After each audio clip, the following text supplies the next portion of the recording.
We have a lot of people who live in Idaho who have, well, we talk about refugees. These are actually refugees from the liberalism that comes out of Olympia and places like Sacramento that has turned their states into, I don't know, basket cases economically. And also, a lot of people are just frightened by the direction that liberalism is taking their lives culturally. So they leave these states and they look for refuge in Idaho. I've met a lot of them. I've met people, the last couple of people who've been by my house for internet or cable reasons, transplants from California, and mightily glad they're here. And I meet a lot of people from not only Washington State, but Oregon, same thing, who've decided to flee that culture and make a life here. When we were at the Republican State Convention a couple of weeks ago in Nampa, Kimberly Strassel, who was a columnist for the Wall Street Journal and also an author and very conservative, mentioned she grew up in Oregon and but that her father used to get so disgusted with the way government worked there, he dreamed of coming here and living in Idaho, but he just couldn't find a job that apparently matched the one that he had at the time, so he didn't. She said though after coming to the convention, she was going to let him know that she finally made it here. 8 minutes after 9 o'clock. Bill Colley with you on Top Story on News Radio 1310. KLIX and newsradio1310.com. Daily Signal has this today. K through 12 gender identity standards surprise some Washington state parents. Again, it's just, and when you find out why they're surprised by this, it's because the liberals are being very sneaky about how they're going about sexualizing people's little children when they're in public schools. Kelsey Harkness, the writer, writes, Kaylee Triller Haver is no stranger to the transgender bathroom debate after being sexually assaulted as a child and going public with her story. A single mom from Washington State now opposes shower, locker room, and bathroom policies that she believes leave her and her daughter vulnerable and unsafe. Earlier this month, when she found out that Washington public schools quietly adopted a new set of health education standards that include teaching kindergartners about gender expression and identity, Triller Haver was shocked she wasn't involved. I'm going to stop there for a moment. Pause. When I was in kindergarten, I don't think any of us had there was never any sexual discussion. We did not have any sexual awareness. I was one of those early kindergartners. I was born late in the year, and I ended up going into school, and I was still, I think, 4 years old when the school year started. So I turned 5 that fall. But all we wanted to do was push toy trucks around on the floor. And we had a toy milk truck that you could actually get inside and pedal around the classroom. And in the middle of the day, well, we didn't have a full day kindergarten, but in the middle of our session, the half day, we all had little rugs, little carpets our mothers bought us. We would throw those on the floor and take a nap. And we would finger paint and loved doing that sort of stuff. Got to play with our friends. It was a great time. I mean, you know, I just I look at Christmas time. Well, back in the day, we had Christmas trees in the classrooms because there were no Mohammeds there who were Mohammedans who were objecting to that tree being in the classroom.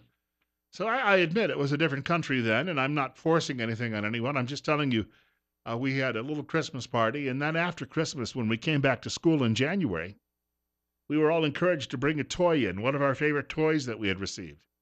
And I remember my dad bought me this robot that moved around the floor with its feet just going back and forth.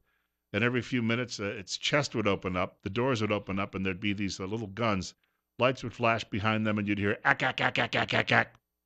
I thought that was really cool, but my buddy Doug Dennis, he came in and he had the robot from Lost in Space.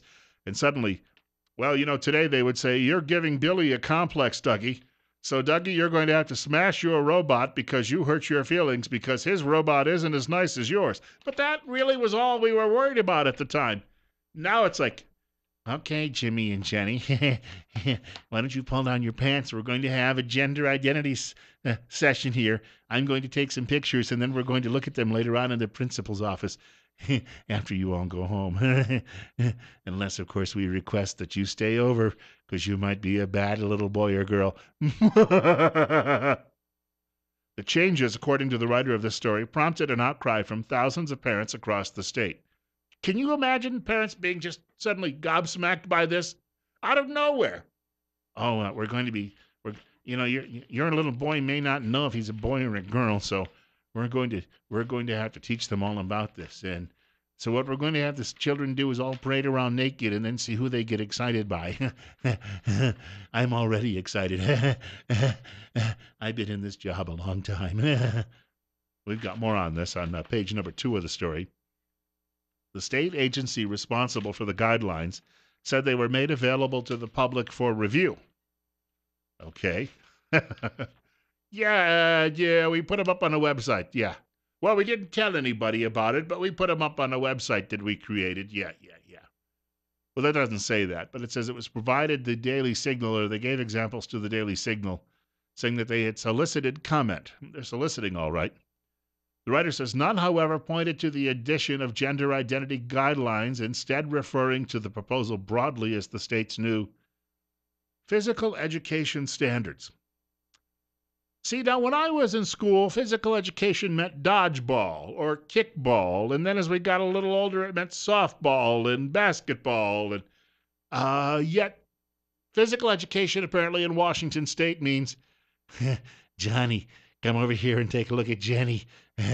She's using the potty. You can go in and use it with her. And this is the direction that liberals want to take us in this country. I'm sorry, but they are so full of themselves, and they sit around and tell everybody that they're the smartest people who walks into any room and that this is good for everyone. And yet, the rest of us just look at them and think, they've done a little bit too much in the way of drugs, haven't they? Because they've fried all of those synapses, and they're now completely unable to think clearly and certainly logically. That's just gone. They don't have that ability any longer. The writer says perhaps that's why the guidelines went unnoticed by both parents and the media until Peter Hassett, a reporter for the Daily Caller, stumbled upon them while doing research for a different story. After his article was published, parents and citizens of Washington voiced outrage, with some even writing on Facebook they removed their children from the state's public school system altogether. And you look at this and you've got to ask yourself what type of people we are dealing with who are currently running these educational systems in a great many of these states. We have a half-hearted, there's been some objections to these new policies from the federal government by the state of Idaho. The thing is, there were 16, 17 states, I believe, that signed on to a lawsuit against the federal government trying to impose the gender bender bathrooms and locker rooms. And even though we had objections to that change in Idaho, nobody here bothered to sign on. That would have to go through the office of Lawrence Wasden, we should point out. But, I guess they feel that if they come out and say, we here in Idaho strongly oppose Johnny and Jimmy sharing the potty together and showering together, that'll win them a lot of votes anyway, so they don't necessarily actually be serious and join the lawsuit. I just, a question. Maybe if you run into Mr. Wasden somewhere, the Attorney General, you might want to ask him about that. Why do we complain but then don't actually take any action? Because this way they can have it both ways, you see. They can claim, well, we don't like it, and we know you don't like it. Vote for me. On the other hand, if it becomes the law, or they're forced to do it, which they will be, they can say, well, we don't like it, but we don't have any choice. Vote for me. So the thinking among the politicians is that they're covering all of their bases when they do this. It's 60 right now. Bill Colley with you on Top Story on News Radio 1310, KLIX, and newsradio1310.com. Coming up on, I'm going to call it 9:16 now. You can reach our program today by dialing 736-0300. That is 736-0300. It is only logical. We talked about the gun issue and the terrorism issue in the last hour of the program. These issues to try and turn your children into prostitutes when they're 5 years old. These are things that are going to divide this country to the point where we will have two distinct countries, and you'll have a liberal version of Pakistan on the left coast, and on the east coast, at least from as I said earlier, from Maryland northward through New England, you'll have the liberal version of Bangladesh, and will be a conservative version of India stuck here in the middle of the country. Probably Minnesota, though, will be a little island of liberalism too, and a couple of other places like that. We'll join that bandwagon, maybe Arizona, who knows. But the rest of us in the middle are simply going to be going a different direction. You can, I think, literally see this coming to pass.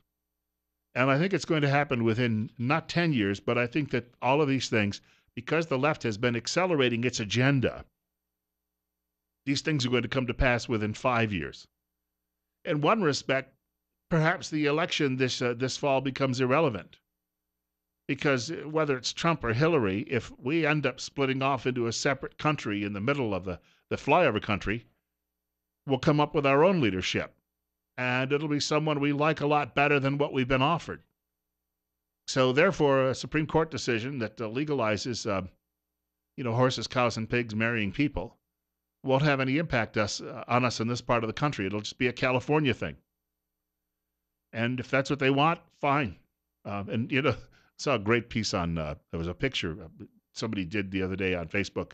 They took a map of the United States with a proposed border wall, and they actually showed that wall closing California off from the rest of the country. Some of us would say that'd be, when I was at the Republican convention, state convention here in Idaho a couple of weeks ago, I still keep coming up with things I forgot to share with you when I first got back.